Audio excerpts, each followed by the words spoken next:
Friday, December 2nd, 2016. This is Radio Tokyo. I'm Jonathan. I'm here. Nick's here. And this has been an annoying goddamn day because OBS has decided to be a hateful, hateful piece of shit program.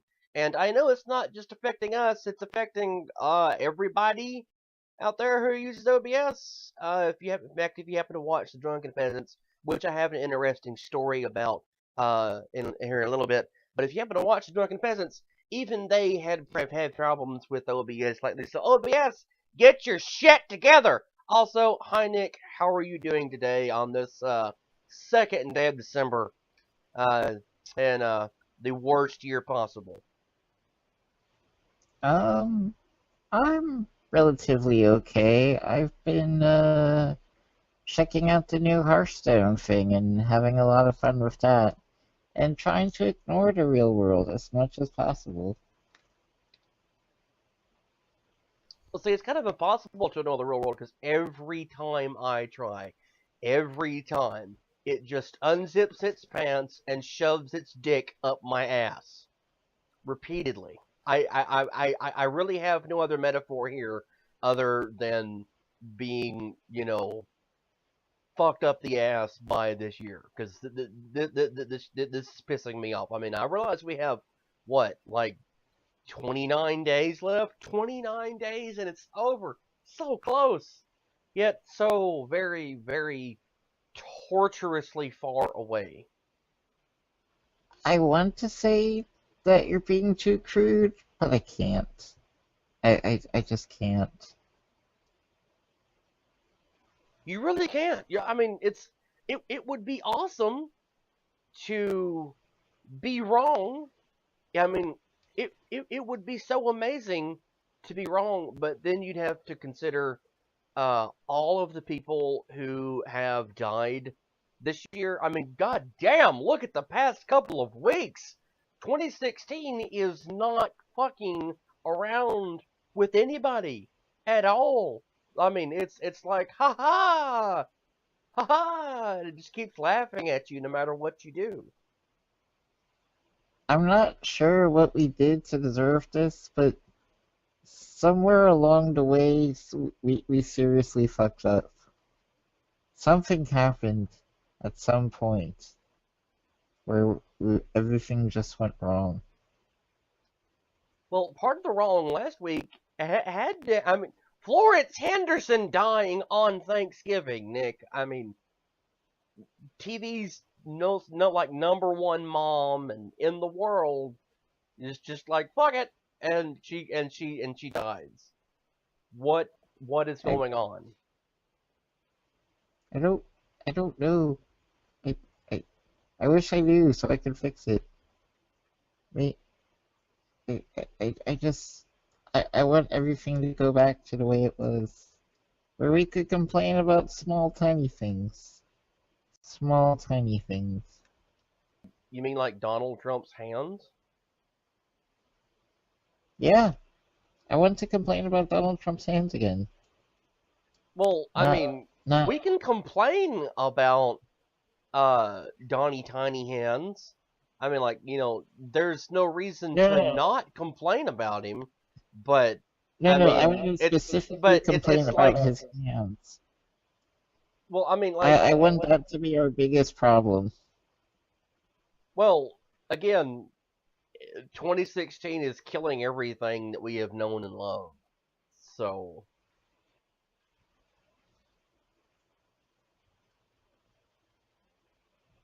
I mean, like, you keep It's just saying a you love sad time. Hearthstone. You keep saying you love Hearthstone, and eventually Hearthstone's going to die. No, no, that's not allowed.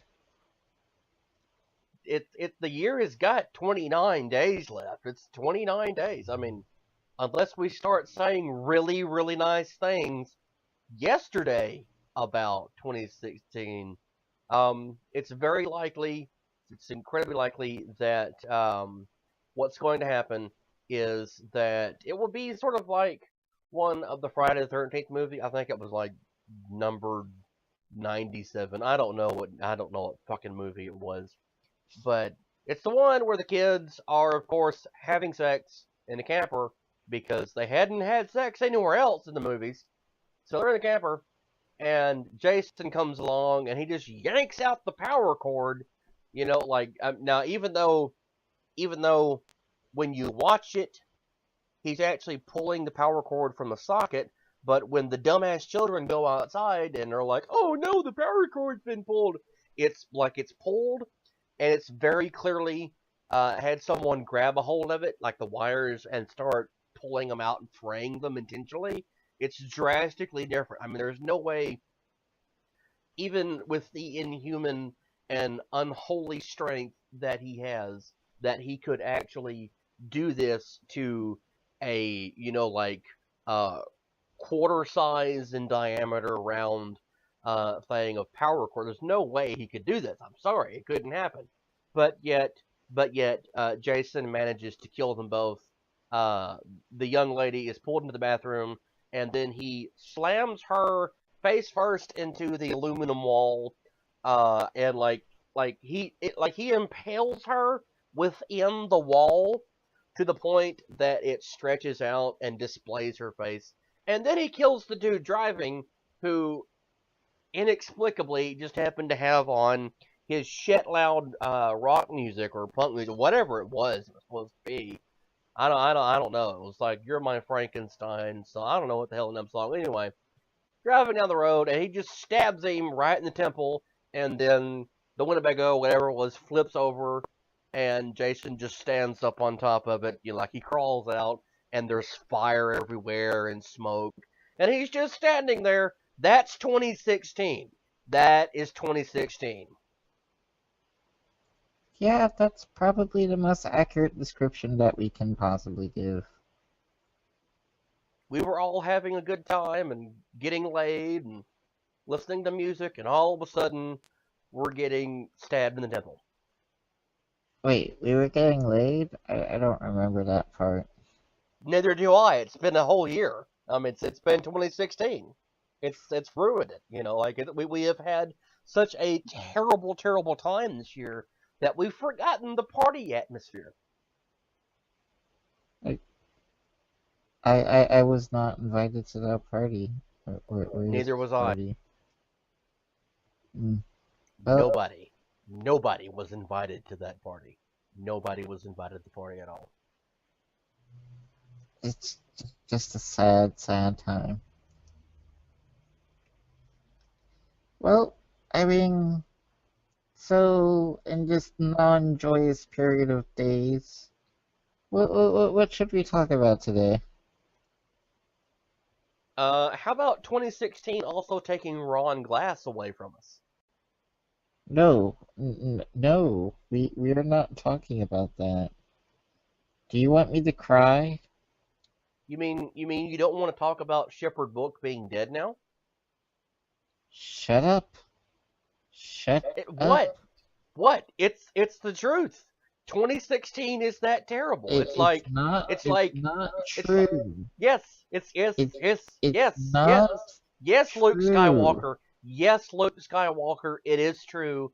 It is possible. 2016 has stolen a beloved character from a beloved cult series on Fox that nobody watched when it was new, but now everyone's like, "No! We need a season 2!" And you're not gonna get it. You're not gonna get it now because if you don't recall, oh wait, you know what? It's got to get worse. It's got to get worse when you think about this, because if you watched the finale movie to this, because there was a finale movie, um, Yeah. if you watch it, if you watch it, your characters die. I mean, like, that they're either dead at the end of it or they're going to die, and that is not I would say that's a spoiler, but let's be real here. If you haven't watched Firefly by now, you probably don't know that Luke Skywalker is the son of Darth Vader, or that Harry Potter is not really the chosen one. It's Neville Longbottom, and I just ruined like 3 different things for people because that is what 2016 has done for me. I no longer give a shit about spoiling things. You are an evil, evil person. I blame 2016 on you now. This is all your fault. Every single thing It's is now your treason fault. then. Oh yeah. Speaking of treason, we've had some treasonous shit happen this year. I mean, gee, look. This is not even our final show. Well, it might be, depending on whether OBS wants to die or not. Because I mean, I'm perfectly willing to choke the life out of a computer program right now. But this is like not even close to being our final show for the year. Hopefully, I don't know because of you, Nick. Because of you, we learned it by watching you. We are way behind schedule. Now, of course, I realize part of the problem is also OBS. I just didn't want to admit it was OBS until today. So like, Because you just like to blame everything on me. well, everything is traditionally your fault on the show. You know, like anything related to Radio Tokyo that goes bad, everyone knows it's Nick's fault. Everyone. I mean, like, but no. Okay, think about it this way. It's not just when we try to do an actual live show that we've been having these problems. Um, as many of you know, for the past couple of weeks, uh, we have been putting up not just the Anime Music Mondays, which for some reason, Anime Music Monday has got no problems.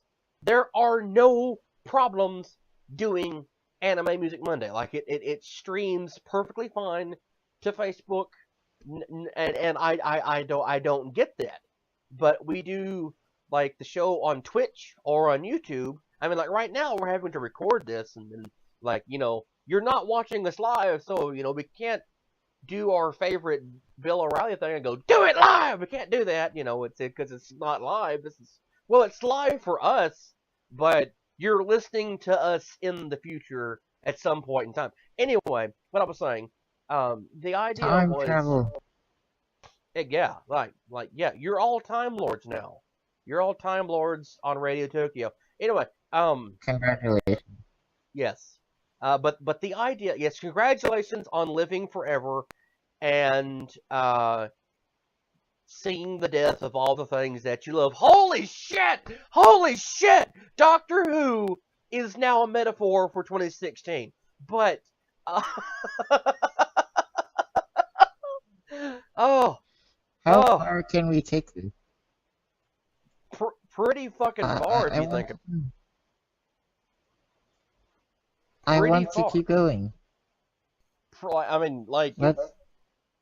it's entirely possible to ruin everything by saying 2016. But no, what I was gonna say is we have been doing for like the past 2 weeks. This is gonna be week three of Mobile Suit Gundam: The Origin. If you have not seen it, ideally when it was supposed to have been done live, like the first episode, we did it live, and then I I went back and just directly uploaded it because that was too much of a hassle. There was too many problems during the actual streaming of it. Last week, exact same issue. This week, I've decided to say fuck it. It will not. I'm not even going to attempt to actually stream the program for anyone, and I'm not going to ask Nick to do it.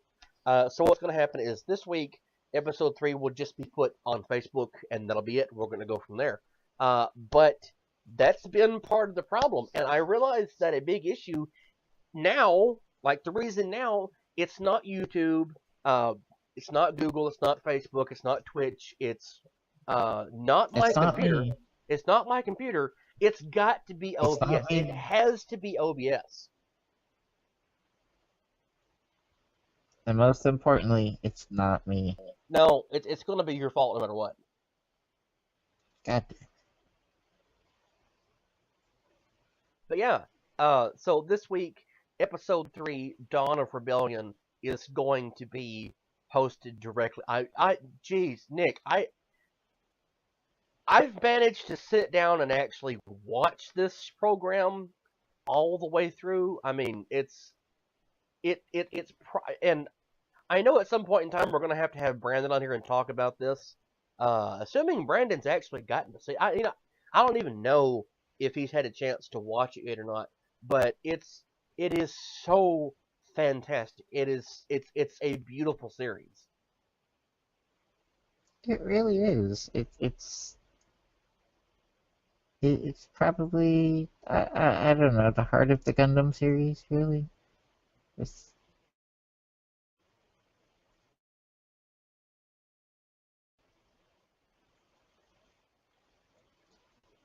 uh, I I mean, I grew up watching, as I'm sure many other people have, the Gundam Wing, of course. So I really didn't get to get into a lot of the aspects of Mobile Suit Gundam that other people have. But it's been a lot of fun to really see more of the.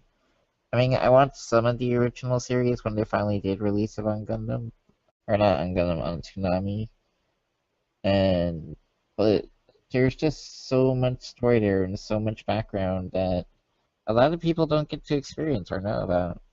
So it's been a lot of fun to explore it.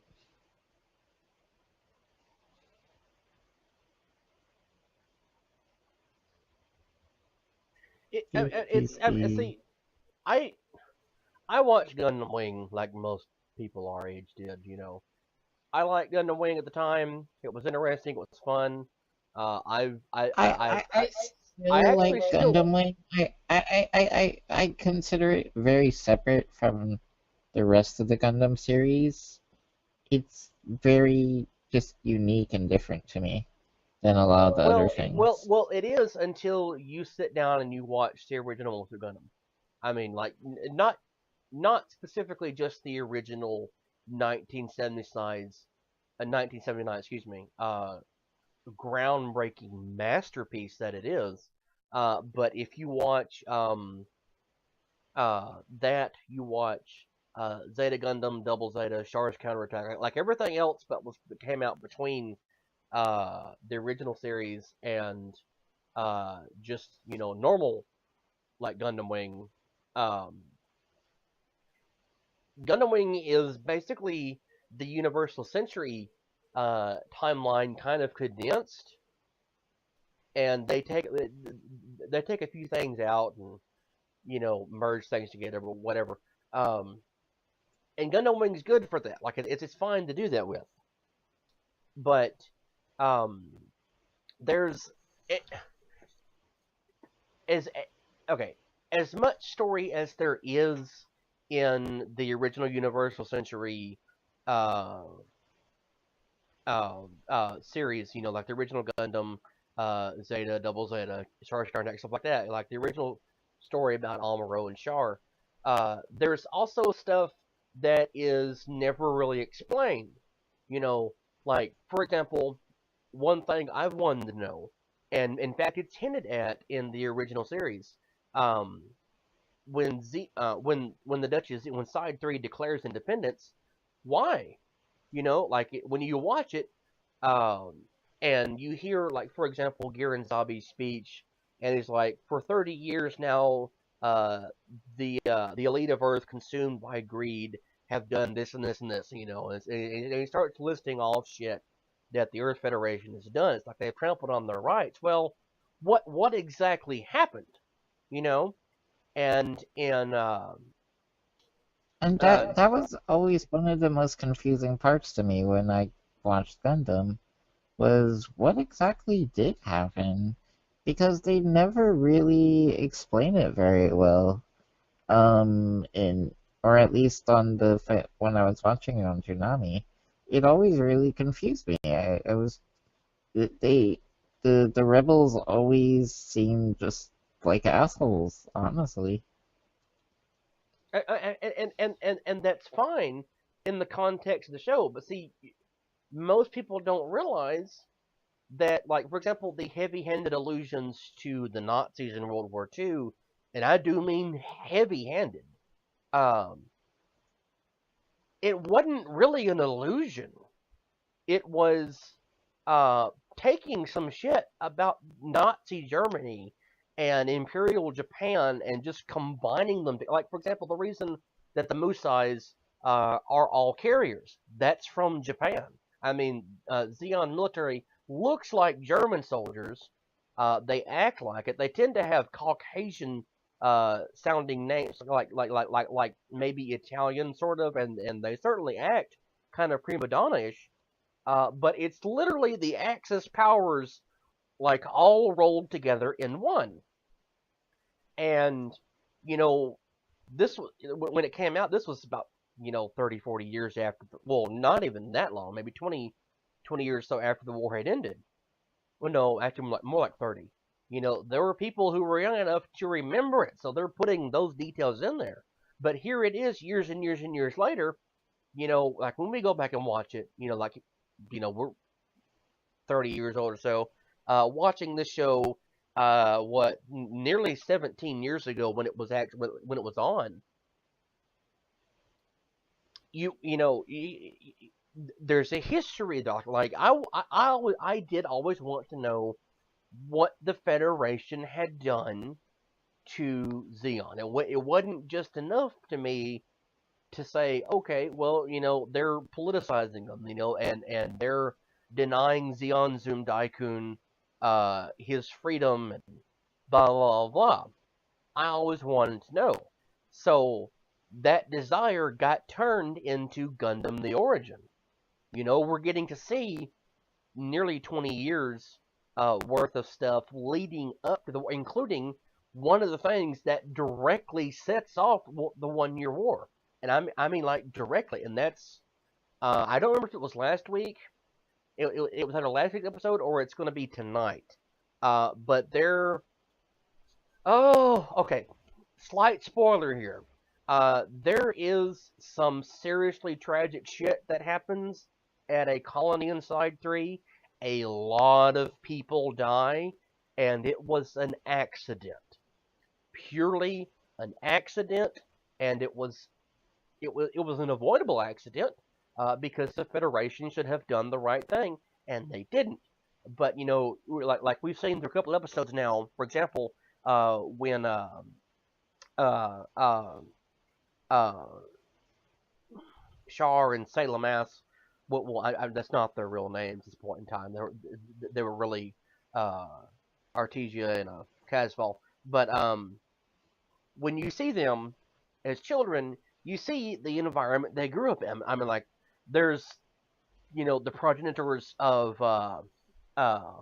gun tanks and everything, and they're just shooting people, because they're angry about some stuff, and it's just nice to actually see the backstory that leads to all of that. And I mean, I've already seen all 4 episodes, so like I know where it's going, and I would love at some point in time after uh like we're done showing all the episodes that we sit down and we actually discuss uh what has taken place in the series, because it's genuinely fantastic.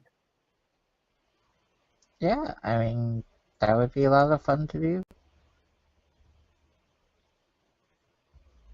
And of course, we're going to have That's, Brandon on. of course. It Yeah. wouldn't be right to do it without him. It wouldn't. It really wouldn't. And also, I've been keeping this kind of a secret, but I think it's time to announce it. We do have a new third co-host. She's not. Yes, she is not on the show today. We're actually working with her to get a schedule oriented. Part of that's been delayed, obviously, by Nick being a robot and deciding to ruin OBS. But uh, I did not ruin OPS. shut up. Anyway, yeah, she plays World of Warcraft. She happens to like Gundam.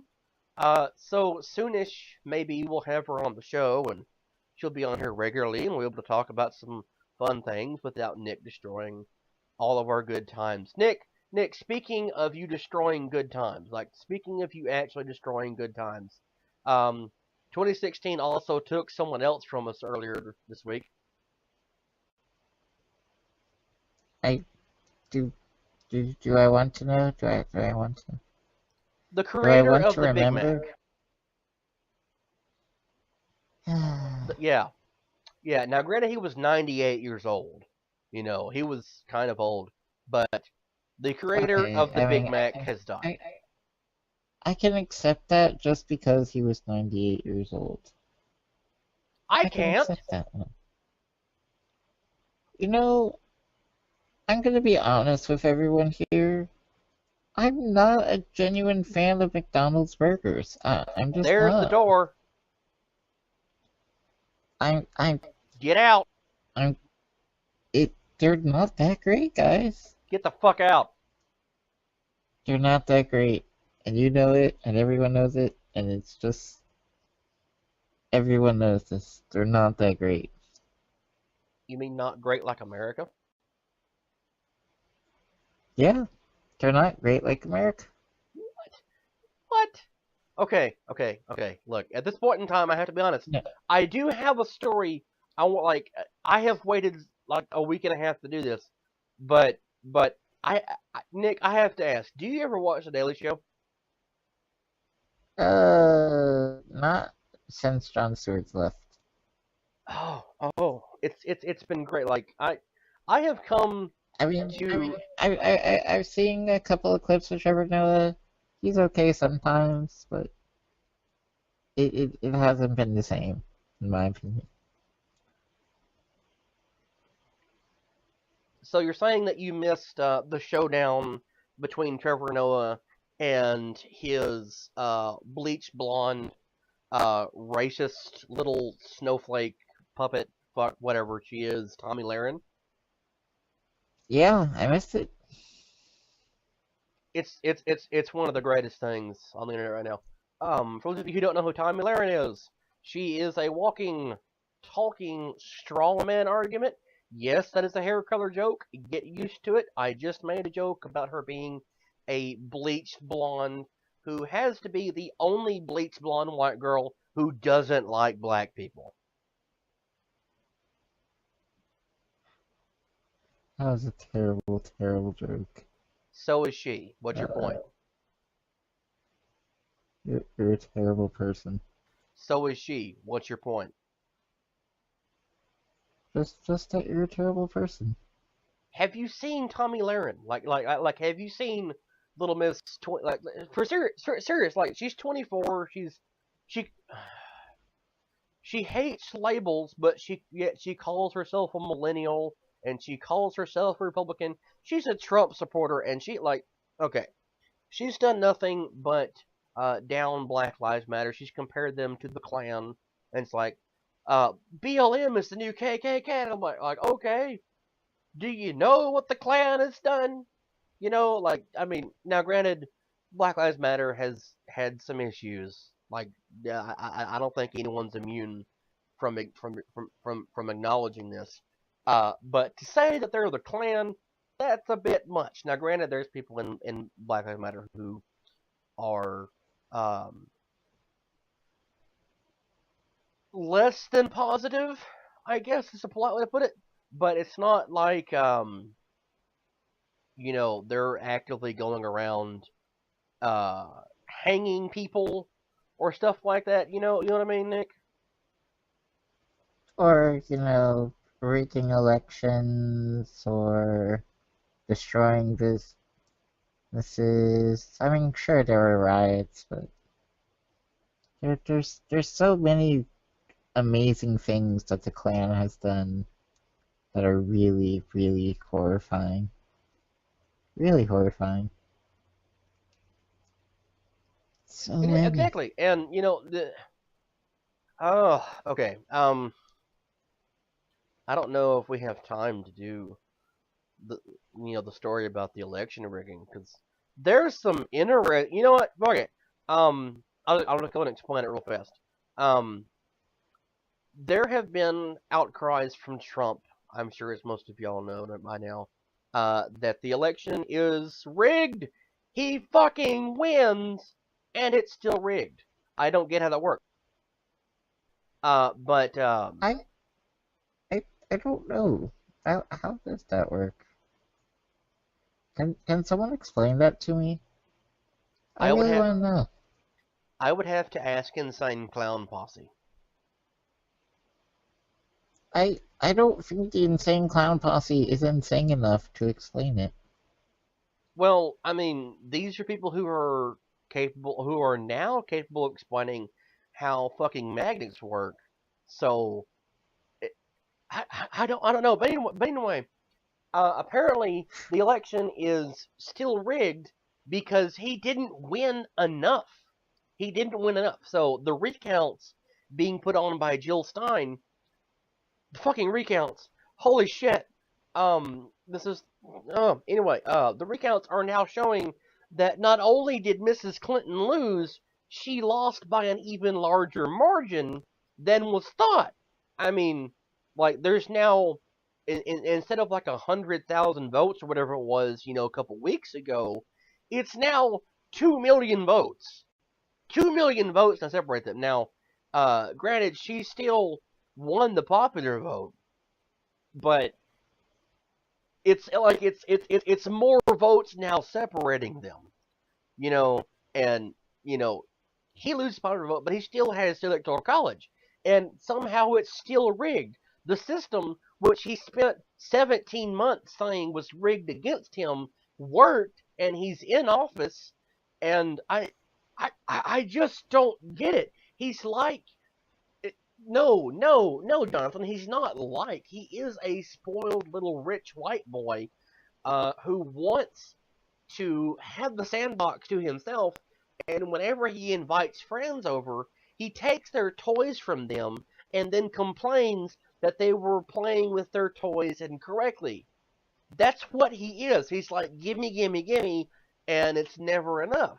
And like, and instead of the phrase gimme gimme never gets.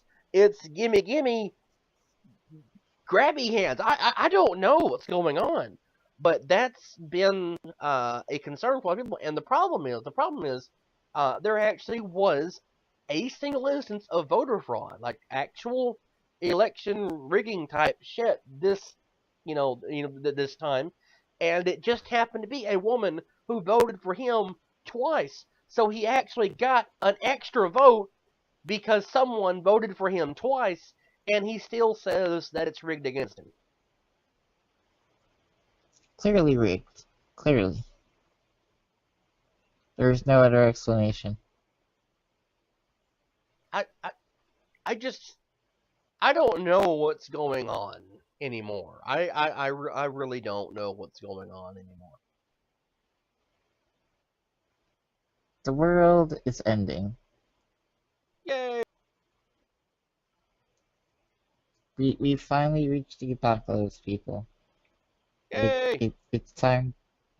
It's time to go to church and pray. No. They finally achieved it. No. What do you have to lose? Everything? How do you lose everything when the world's ending? Easily? What? Now you're just being Donald Trump. No. Stop being Donald Trump. Think about your question. How do you lose everything when the world's ending? Well, if the world's ending, you're going to lose everything. Duh.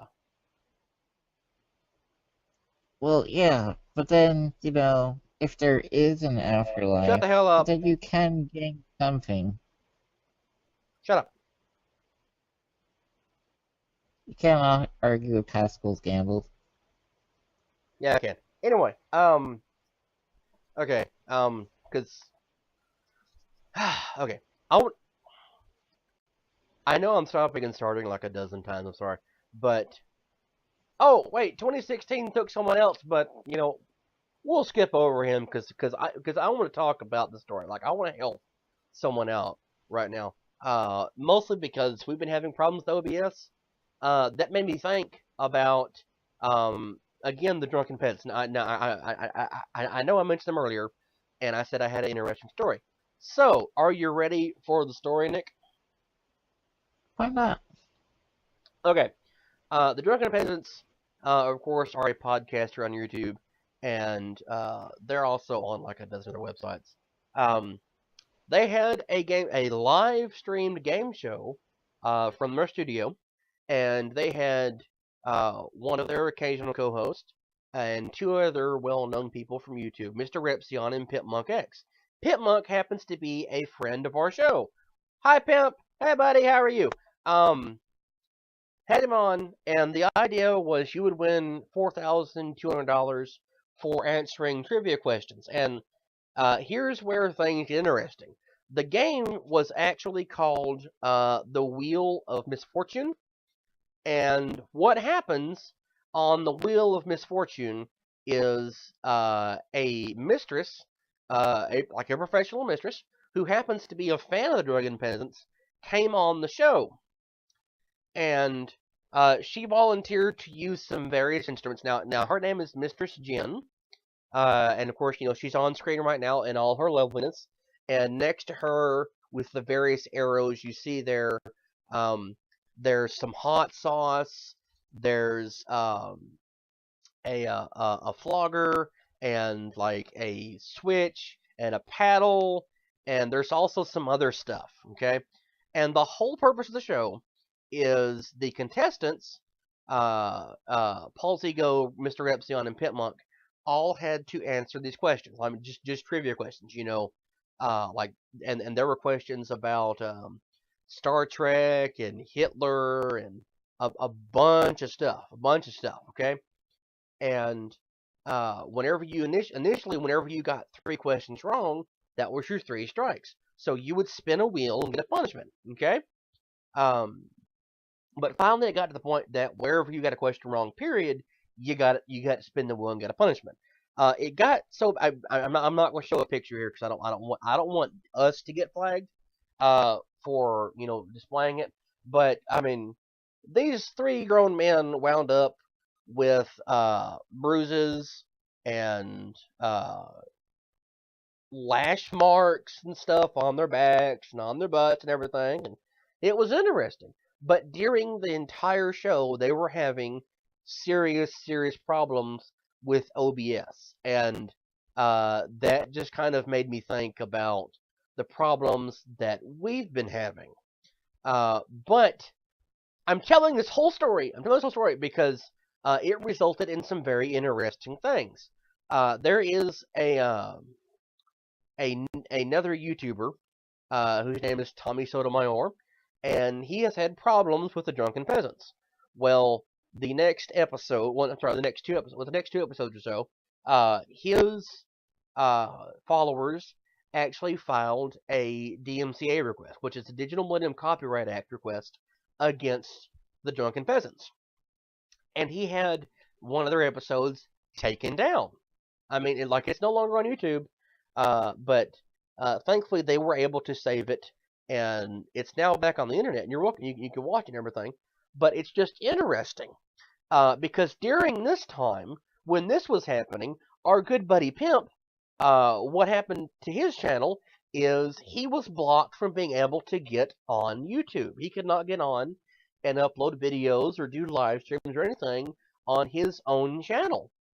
And it's just weird that all of these problems were happening immediately following episode 300 of their show. That's a rather sucky time to have all those kinds of bad things happen. It is. It really is. It really is because the Drunken Peasants are incredibly popular people. I mean, like I don't know if you've like ever had the chance to watch one of their episodes, but they're hilarious and they're funny and they're very talented.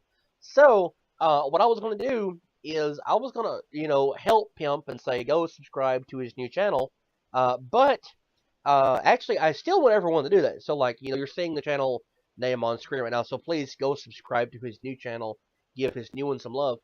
But he's actually been able to fix his original channel. So our good buddy Pimp, like his original channel is still available. So he's doing videos back there, and yeah, problem resolved, I guess. And I'm really hoping it's problem resolved for uh, the drunken peasants, because they are going to be suing Tommy Sotomayor, which is kind of hilarious. It's an interesting situation. It is. YouTube's funny. But I think our final story has got to be. Oh, Nick, I am so happy yesterday. When I heard about this, I mean, like, I started cheering and I was almost in tears. It's amazing. It makes me happy. What is that? Donald Trump announced his pick for Secretary of Defense. Oh yeah, who did he pick? I Jim want to know. Jim Mad Dog Mattis. Jim the Warrior Monk Mattis, a retired Marine Corps general, who is the reason he's known as the Warrior Monk because he's an eternal bachelor. You know, he's never been married, no kids. You know, very, very, very, very interesting person. He has a library of around 7,000 books. But of course, he's very popular amongst veterans and even not like I never served, but I love this man. He makes me happy. Uh, and if you just go on Google and you look, you know, like I don't know, uh, like you Google Jim Mattis quotes, you will find some exceptionally hilarious things that this man has said. Some genuinely like one of his favorite phrases is be polite, be professional, but have a plan to kill everybody you meet. Okay, this is a man who sent letters to Iraqi military leaders everywhere where his soldiers, I'm sorry, Marines were going to be fighting. Like he just wrote a letter, and it was only a couple lines. This man, I swear to God, really did this. The letter said, "I come in peace. I didn't bring artillery, but I am pleading you with tears in my eyes. If you fuck with me, I'll kill you all." That's going to be our Secretary of Defense.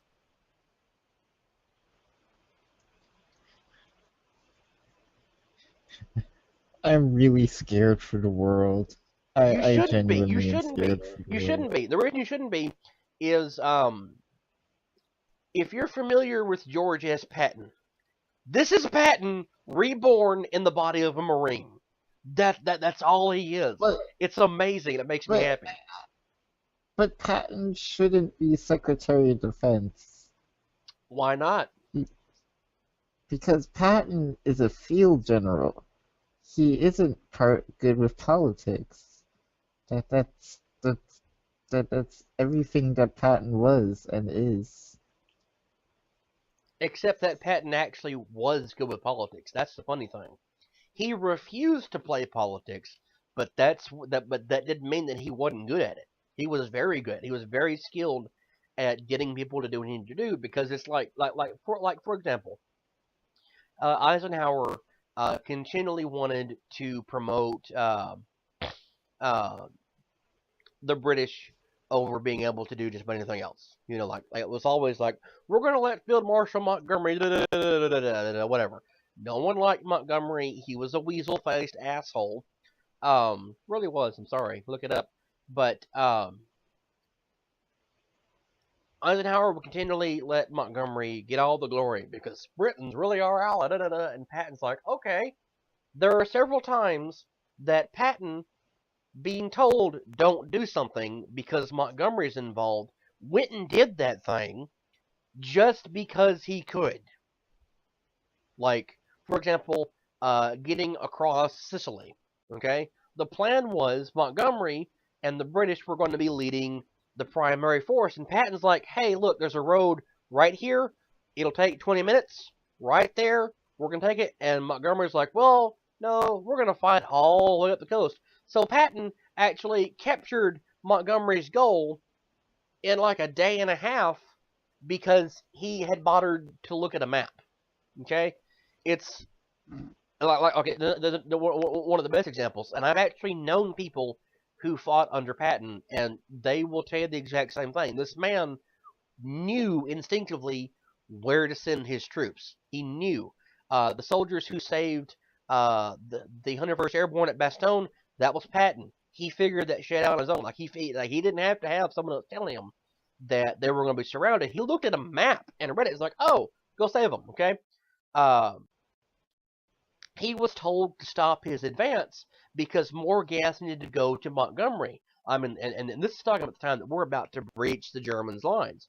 So Patton's like, look, undefended down here, I'm going to go breach their lines. You give me the gas. I'll be in Berlin in 2 days. And he fucking would have done it. In fact, his troops got into Germany, the farthest of any Allied advance, with very little gasoline, very little supplies, and no support. And this man was hated for it. He was told that he didn't deserve his command for it. He was exceptionally good. And when you need to accomplish an objective, you need a leader who says, there's our goal, we're going to do it, and just fucking does it. Like, you don't need, someone to, okay, you don't need someone to sit around and kind of bitch and moan. Well, we need to do this, but I'm worried that it'll look bad. If and it's just a completely different command structure and style, but it's the same one that you find consistently through great generals in history. Robert E. Lee was this way, Stonewall Jackson, Patton, Pershing, even Eisenhower had his moments where he's like, "Look, there's a goal, we're going to go do it." And like this is the way American generals in the military should function. It's like there's a goal. This is the easy way. I mean, like, and that's one of the reasons I like Mattis so much is he is so well versed in what's and not just history, but tactics and strategy and everything going on around him that he can see a goal and he's like, here's how you do it. This is the easiest way to do it. This is the least problems. Go ahead and go to the end. So like like the whole thing of don't fuck with me or I'll kill you all is like, look, I don't want to fight you, but if I do, I'm going to win. And I like that. It's very American. It is. It is. But I still worry that there's a lot of problems I'm worried about, because we had Donald Trump and Mike Pence. Mike Pence. Well, hey, think about it this way. He's actually picked someone for his cabinet that is not a terrible person. Someone who is well So that's liked. So I mean, now granted, he's made some bad choices. We could do a so whole that's show. one out of how many? We could. Well, that's what I'm saying. We could do a whole episode just on his bad choices, just for his cabinet positions. But he's actually making a good choice with Mattis. I mean, it's the other option, and I don't know how the hell this became an option. But the other option was David Petraeus, who would have to check in with his probation officer every time he wanted to go to a meeting or leave the country or whatever. Like somehow that was the other floated option. A man who was literally a traitor to his country over someone who was a goddamn hero and whose enemies even respected him. That's what you have in Mattis. So you have someone who is not afraid to tell you there's a problem here. I am the solution to it. I know how to solve it, and we all know I know how to solve it. Or someone who's going to sell us out. Like it's generally a stellar pick, and it makes me happy. Okay, I'll accept your happiness. You better, because it's like it's actually a moment of joy for me in this whole year. I I just somehow I feel like Donald Trump will fuck this up. I don't know how, but he will. But we're gonna have Mattis around, so it's fine. I don't know that Malice can save us. I don't. Yes, it can. Put your faith in the light, and all is possible. I mean, I'm, I love the light. I love the light, a lot. But it's just such a weird year. It is, but um, I'm gonna go get ready to do our Gundam episode tonight. Plus, I have some more stuff to do between then. So, yeah, I would say thank you for watching this live, but it's more like thank you for watching this after it's been edited and uploaded and everything. But please, please, please, like us on YouTube, like us on Facebook, like this video, comment on it, share it, subscribe it. Please go to our Patreon. We're only asking for $1 donation from everybody. Message us on Twitter and like us on Twitch. And I guess that's it for today. I don't have anything else. Do you, Nick? No, not really. I mean, just I want people to like us. That's about my only request. Please like us. We Yep. like being liked. It's fun being liked. It's important. It's important to be liked. It's important to be well liked, and it's important. It's important that I don't know. I know. No, it's important to watch Gun in the Night. Yeah, that's it. That would be the other thing. So yeah, that's gonna be it for today. I think, Nick. Yeah. Goodbye, everyone. Have a great weekend. Bye, everybody. That's good.